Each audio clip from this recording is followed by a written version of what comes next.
Good morning, gamer. What's going on, man? It's Ray K. Today is May the 4th, and May the 4th be with you.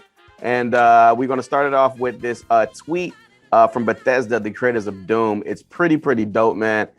They're sharing their May the 4th vibes with Doom Guy. His name is Doom Guy, right? I'm pretty sure it's Doom Guy. He's like nameless, faceless guy. But you see he's got the blade there. He got a bunch of hell, because the Doom just went to hell and everything like that. But really dope. You see they got the lightsabers cross. May the 4th be with you. This is the sleigh. So I thought this was really dope. Wanted to share it with you guys, man. Any other news? We didn't get any like Star Wars actual news. I guess we got Marvel news with all the Marvel movies coming out, but no actual moves for Star Wars, which might be a good thing. So we got the anime. We did get the animated stuff, but that was like yesterday. So anyways, man, May the 4th. And go out and watch some Star Wars, man. Play some Star Wars games, and it's pretty cool. I thought it was pretty dope. So no Star Wars news, but we do have Capcom news. Of course, the beta, the second demo, the second demo came out over the weekend. Many people got to play it, including people on PC. And as we know, the PC master race, once they get their hands on the game, it's pretty much a done deal. So yeah, as we can see right here, this is the demo on PC, and they did a little modding to it. Tell me if you can tell what they did for it. So anybody who's a fan of 90s babies, yeah, preferably 90s babies, I guess some early 2000s babies too. Oh God, that's not what you want. You see the Barney mod, everybody's favorite I love you, you love me dinosaur has been modded as the vampires and the village people in Resident Evil Village. This is as scary as it is hilarious.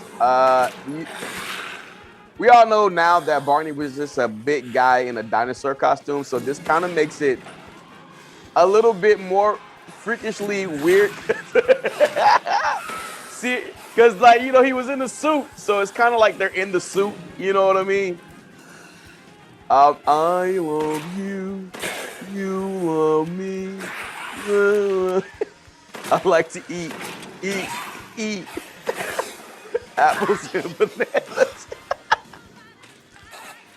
I'm sorry, guys. I got two little sisters, and we watched all the Barneys, the movies, and everything like that. But this is pretty cool and also pretty scary at the same time. Oh God! Look! Oh God! It's Barney. Don't do baby rock. Oh God! Oh God! Yeah. So, anyways, right, guys. This is the problem, or not the problem. Some people wouldn't say it's a problem at all when you get the PC modding community doing their thing. Maybe this could be like the PG version, like all the village people are just Barney. So seeing that Epic and Apple in court right now, we've been getting all kind of court documents and like not secret, but private, should I say, emails between companies. And it seems like Microsoft, as recently as 2020, not giving up on putting xCloud and Game Pass on other consoles. So you can see right here, this is a August 2020. Phil Spencer said in an email to Tim Sweeney that Microsoft hasn't given up on putting xCloud. Basically, xCloud is the online cloud-based service that goes on the cell phones and now on the browser base to put, if you have Game Pass, you can play it pretty much anywhere, much like Google Stadia. And they want to put xCloud on other consoles. They say right here, basically that they were unable to put xCloud or onto iOS phones because of the same thing that Epic's going through right now while they're in court with Apple. They said the way they got around it was by putting it on the browser. So which basically is the same thing that Google Stadia is doing, but just, better. And speaking of Google Stadia, let's go over here to the next tab over here. And Google Stadia's head of product has left Google. Shocker. So Vice President and head of product Google Stadia, John Justice, has left the company according to reports from The Informer. Justice has not updated his LinkedIn profile. However, Google has provided the statement to 9 to 5 Google, confirming his departure, saying, "We can confirm that John is no longer with Google, and we wish him well on his next step," said the Google representative. Like, listen, Google Stadia, from its inception, was going to fail. Google Stadia is a 5-year plan to get it on the map. You know what I'm saying? There's no exclusives for their system. There's not that many games. The Wi-Fi connectivity of this software is not the greatest yet. You have to buy the games twice. Like you can't even cross-buy the game. You have to buy the game. If you bought it on your Xbox or your PlayStation, you just got to buy it again. So it's not a great. It's not a great. Who are they marketing to? Right? They're marketing to probably older people, business people, people who already have these consoles already. And it's just, I don't know, man. I want there to be competition in the gaming sphere. So I hope Google Stadia stays in the gaming arena for a while. Maybe when their prices come down, they're more affordable, or the technology gets a little bit better, we can revisit it, but it's not looking good. And like you said, the vice president and head of product at Google Stadia, John Justice, just left the company. So probably not a great stamp for the company that's happening. So this is really cool. Sunset Overdrive could be coming to PlayStation consoles. PlayStation has just got a registration trademark for Insomniac Games over Sunset Overdrive. That could mean that the Xbox exclusives are finally coming to PlayStation, which would make sense because Xbox has been playing nice with pretty much everybody. We can't say the same thing for Sony, but I'll take that back. Sony's been putting a lot of their stuff on PC as well. But Sunset Overdrive, one of the best open world games I've ever played. So much fun, so underrated on Xbox. The actual online multiplayer was amazing while the community was still there.